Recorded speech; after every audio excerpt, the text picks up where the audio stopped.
गुरुजी के चरणों में नमोस्तम बार बार नमोस्तव्यम। गुरुजी, आपके लगभग मैंने सारे जो जवाबों के उत्तर सुने हैं, उससे तो मेरी सब शंका का समाधान हो गया है। लेकिन एक आखिरी प्रश्न जो मेरे दिमाग में, और मैं एक पूछना चाहता हूं कि मैं इस गांव का जो मुखिया हूं, राजा लोगों ने मुझे, गांव के लोगों ने मेरा तिलक किया है, उपाधि है हमको। तो एक राजा में क्या क्या गुण होना चाहिए जिससे उसकी प्रजा और गांव के लोग हमेशा खुशहाल रहें, और ऐसा मैं क्या कर सकता हूं जो इस गांव की खुशहाली में योगदान दे? सबसे बड़ी चीज है, जब कोई हमें पूर्वजों से वसीयत में कुल परंपरा से कोई गॉड गिफ्ट मिलती है, जिसे आपने राजा कहा, मुखिया कहा, तिलक की बात कही, तो उस समय सबसे बड़ी चीज नीतियों में आती है कि उनकी गद्दी की वसीयत लेने के साथ साथ अभी जो नसीहत की बात आई, और वो रहना चाहिए कि हमारे पूर्वजों का क्या समाज में स्थान था, क्या उनकी इज्जत थी, और इज्जत क्यों थी, उनके आचरण क्या थे। राजा विक्रमादित्य भोज जब राजगद्दी पर बैठने लगे तो उस समय अनेक पुतलियां पूछती हैं, इस राजगद्दी पर ऐसे लोग बैठे हैं, क्या यह गुण आप में है? पहले जब राजगद्दी का तिलक कराया जाता था तो पूरी परंपरा सुनाई जाती थी, वंशावली, कौन राजा कैसा हुआ। अभी राजस्थान में, जयपुर में राजा मान सिंह की राजगद्दी पर राज तिलक हुआ जब मैं राजस्थान में था।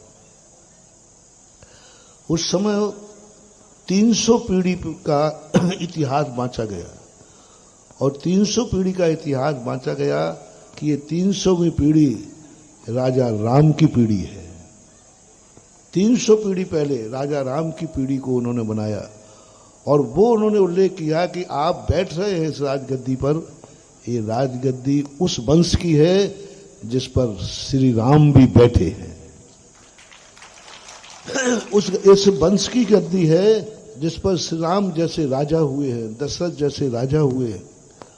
और वो वंशावली सुनाने का अर्थ यही था कि कहीं ऐसा ना हो कि पूर्वजों ने जो इस गद्दी का मान रखा है वो तुम्हारे द्वारा तुहित हो जाए। बस उसी का अपने जीवन में उतारना, क्योंकि राजगद्दी लेना, वसीयत लेना बहुत सरल है, लेकिन उस वसीयत से वरदान लेना बहुत बड़ा महत्वपूर्ण है। हमें पूर्वजों का वरदान चाहिए, और पूर्वजों का वरदान होता है जो उन्होंने इज्जत कमाई उससे अधिक इज्जत कमा दो तो पूर्वज वरदान दे देते हैं, और अधिक न कमा पाए तो उनकी वसीयत, उनकी इज्जत यदि हम जीवन में सुरक्षित कर पाए तो भी हम वरदान के अधिकारी होते हैं। बस यही रूप गांव का भी मुखिया है, गांव का आप लोगों की अपेक्षाएं हैं। तो हमें अपनी जिंदगी के सारे सुख छोड़ देते, जनता का, प्रजा का सुख ही तुम्हारा सुख होना चाहिए।